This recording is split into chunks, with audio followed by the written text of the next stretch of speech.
Kurnool RTC బస్టాండ్లో విస్తృత తనిఖీలు. ఇటీవల ఢిల్లీలో జరిగిన పేలుళ్ల నేపథ్యంలో జిల్లా ఎస్పీ శ్రీ విక్రాంత్ పాటిల్ ఐపీఎస్ గారి ఆదేశాల మేరకు కర్నూలు పట్టణంలో ఎలాంటి అవాంఛనీయ ఘటనలు జరగకుండా ముందస్తు జాగ్రత్త చర్యలలో భాగంగా కర్నూలు ఆర్టీసీ బస్టాండ్ ఆవరణంలో నెలల తరబడి బైక్లు, కార్లు పార్కింగ్ చేసిన ప్రదేశాలలో పార్సిల్ రవాణా కార్యాలయంలో తనిఖీలు చేపట్టామని కర్నూలు డీఎస్పీ శ్రీ జె బాబు ప్రసాద్ గారు తెలియజేశారు.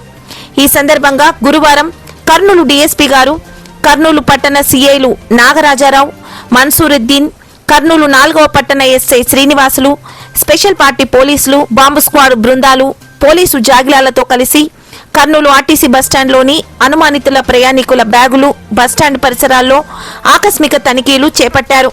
అనుమానితుల కదలికలు, పార్సిల్ కార్యాలయంలో లగేజీలపై ప్రత్యేక నిఘా ఉంచి తనిఖీలు చేపట్టారు. అనుమానిత వ్యక్తులు, వస్తువులు కనిపిస్తే 112కు కానీ 100కు కానీ డయల్ చేసి స్థానిక పోలీసులకు కానీ సమాచారం అందించాలని ప్రజలకు కర్నూలు డీఎస్పీ జె బాబు ప్రసాద్ సూచించారు.